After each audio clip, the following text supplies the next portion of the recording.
concerning the question of who is that? Alhaji Bako. Alhaji Bako. I wanted to also make a comment on that. Well, permit me, Mr. Leo, to say that the Popular Action Party is actually in a moment of trance. We just lost a very strong militant of our party yesterday, the co-hands of death, who happens to also double as the junior brother of the national president of the Popular Action Party. So, as you see, we of the party think that the problem of Cameroon cannot be solved with the 1972 or 1996 or 2008 constitutions. The problem can be solved with the 1961 constitutions. So we don't believe that going back to 1972 constitution or the form of state that was born out of 1972 constitution can be a solution. First, because the 1972 constitutional change was clandestine. It was never legitimate. It was never legit. Clandestine in the fact that some sort of public, the same way of manipulation of public opinion to come out with some questions that did not reflect the desires of Cameroonians of English expression and French expression were designed. I am not the one to inform people that the questions were we or yes to come to a United Republic of Cameroon. And just by a presidential decree, the name United Republic was abolished to the Republic of Cameroon by 1984. 1984, yeah. And it was by then that Fongoji Dinka and the other southern Cameroonian patriots felt so bad that the authenticity of the Englishman in the Union of 1961, in the Gentleman Union, were about to be absorbed in a new form of colonization with another African country, just like Southern Rhodesia was colonized by South Africa. Okay. So we see these type of issues affect the cultural, linguistic, judicial, and educational system of a people. We are talking of a people. When we come to the national dialogue, our proposals will reflect, let us not distort and work on a distorted history. History has been distorted in Cameroon so much.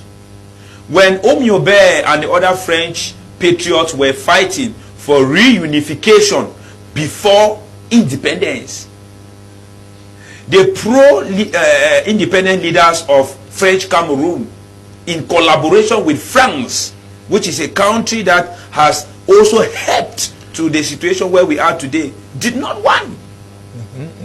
And the Omiobe and the others who are real independent and patriotic freedom fighters of French Cameroon are being tagged as terrorists. They are being tagged as maquisards. That's the situation in our country. Okay. So when we go back to history, Mr. Leo, when we go back to history, history is what will make us to come out with facts that will help us to solve the Anglophone problem. It is not these issues of, the issue of marginalization is deeply rooted in history. It is not in 1972. It is not in 96.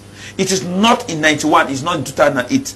It is in 1970. It's in 1961 Constitution. The Article 47 of this Constitution stated that what? On no occasion shall the form of the state be tampered with or be compromised. But what we see in 1972? The same thing had happened in 2008. Unlimited presidential mandate. A bill was sent to the parliament. When some parliamentarians rejected the vote of this bill, what happened? They were bribed. They were bribed. We have evidence. They were bribed and they accepted because it is the characteristics of the leadership of our country, and it has been inculcated. Children in the generation of 2000s in Cameroon are being groomed with this notion of corruption, manipulation, the tendency of trying to do things in a wrong way.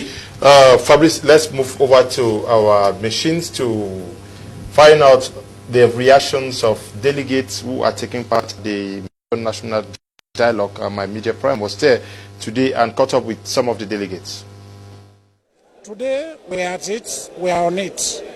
I have been entrusted with the assignment of working with the Committee on Decentralization and local government.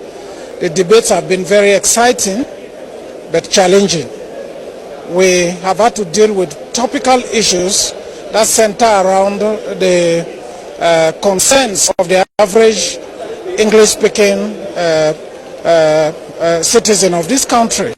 I personally wanted to go into the decentralization committee so that I could talk about my confederation, or go to the education committee so I could talk about the change that of the educational foundations in our nation that would actually cause development and bring change and create jobs and wealth and so on. But unfortunately, you know, those wishes were not respected. I was sent to the Diaspora Commission, where it's also very interesting, and we are examining the subject. What can the diaspora, you know, do to bring peace and development to Cameroon, and especially to the northwest and southwest region. So these are the themes that we have been discussing there, and I think they're equally exciting as well. Yeah. One thing that stood out very clearly is the fact that they cannot easily come back home because of this issue of double nationality. And when they go out there and take other nationalities, and they have to come back here, they come as foreigners, and then they tried the lenteur administrative, as they call it. You know, the way the administration here works is very slow at treating files and responding to the needs of people. And I'm very happy because I've seen Cameroonians express themselves